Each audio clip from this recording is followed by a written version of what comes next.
بسم اللہ الرحمن الرحیم۔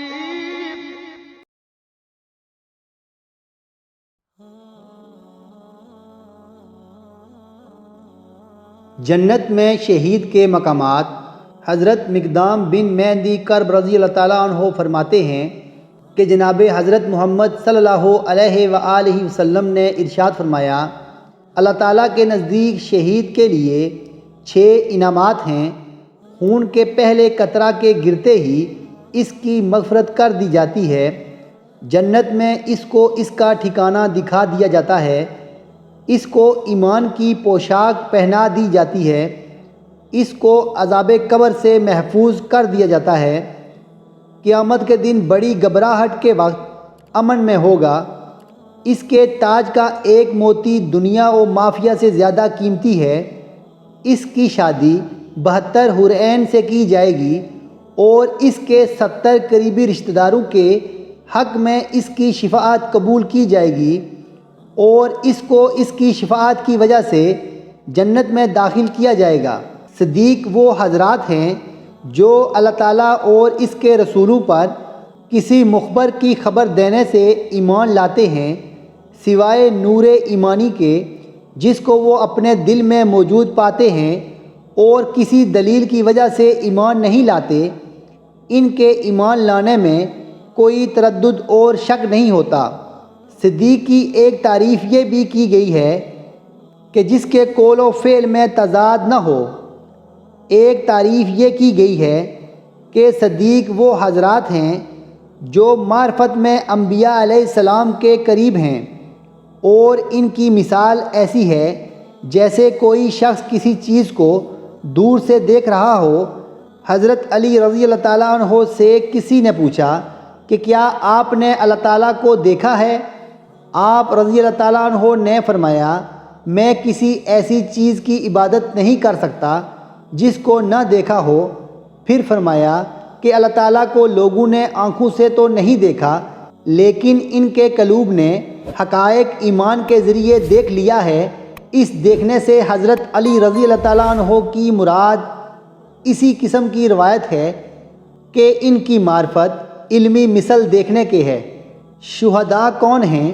اور شہداء وہ حضرات ہیں جو مقصود کو دلائل و براہین کے ذریعے سے جانتے ہیں، مشاہدہ سے نہیں۔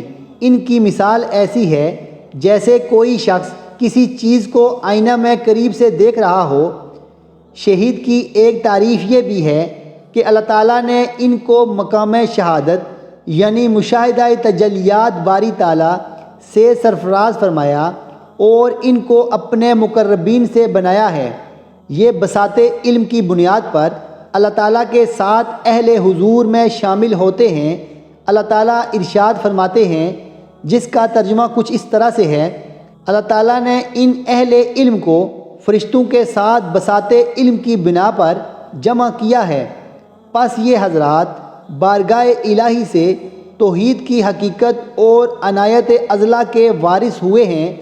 ان کی شان عجیب اور امر انوکھا ہوتا ہے۔ یہ وہ شہداء ہیں جن کو اللہ تعالیٰ نے اس آیت میں عام کر کے ذکر کیا ہے۔ یہ حضرات اللہ تعالیٰ کو جاننے والے ہیں اور اس علم کے بعد ایمان لاتے ہیں جو اللہ تعالیٰ نے اپنے انبیاء علیہ السلام کے ذریعے سے نازل فرمایا ہے۔ اور صدیق نور میں شہید سے زیادہ تمام ہوتا ہے کیونکہ اس کا اللہ تعالیٰ کی وحدانیت کا اقرار کرنا علم سے ہوتا ہے، ایمان سے نہیں ہوتا۔ اس لیے یہ ایک گونا ایمان میں صدیق سے کم مرتبہ ہے اور مرتبہ علم میں صدیق سے اوپر ہے، پس یہ رتبہ علم میں بڑھا ہوا ہے اور رتبہ ایمان و تصدیق میں صدیق سے کم ہے۔ حدیث حضرت ابو درداء رضی اللہ تعالیٰ عنہ فرماتے ہیں کہ جناب رسول اللہ صلی اللہ علیہ وآلہ وسلم نے ارشاد فرمایا جس کا ترجمہ کچھ اس طرح سے ہے، اللہ تبارک و تعالی ہر رات کی دوسری گھڑی میں جنت عدن کی طرف نزول فرماتے ہیں۔ یہ جنت عدن اللہ تعالیٰ کا بنایا ہوا ایسا گھر ہے جس کو نہ تو کسی آنکھ نے دیکھا ہے اور نہ ہی کسی انسان کے وہم و گمان میں آیا ہے یہ اس کا مسکن ہے اور اس کے ساتھ انسانوں میں سے کوئی نہیں رہ سکتا سوائے 3 قسم کے حضرات کے۔ نمبر 1 انبیاء علیہ السلام، نمبر 2 حضرات صدیقین اور نمبر 3 شہداء۔ ایک شہید کا 3 حوروں سے نکاح۔ محمد وارک رحمۃ اللہ علیہ فرماتے ہیں کہ مبارک نامی ایک حبشی تھے، وہ جائز کام کیا کرتے تھے۔ ہم ان سے کہا کرتے تھے اے مبارک تم نکاح نہیں کرو گے؟ تو وہ جواب دیتے تھے کہ میں اللہ تعالیٰ سے سوال کرتا ہوں کہ حور سے میرا نکاح کر دے۔ راوی کہتے ہیں کہ ہم ایک جہاد میں شریک ہوئے جس میں دشمن ہم پر حملہ آور ہوا اور اس میں مبارک شہید ہوئے۔ جب ہم ان پر سے گزرے تو ہم نے دیکھا کہ ان کا سر الگ پڑا تھا اور دہڑ ایک طرف تھا اور وہ پیٹ کے بل گرے ہوئے تھے، ان کے ہاتھ سینہ کے نیچے تھے۔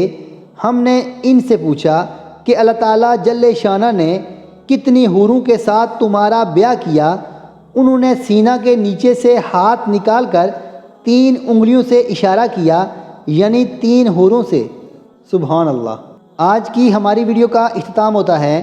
اگر ہماری ویڈیو آپ کو اچھی لگ رہی ہیں تو پلیز ہمارے چینل کو لائک، سبسکرائب، شیئر اور کمنٹ ضرور کیجئے تاکہ اس طرح کی اچھی معلوماتی ویڈیو میں آپ کے لیے ہر روز لاتا رہوں۔ السلام علیکم ورحمۃ اللہ وبرکاتہ۔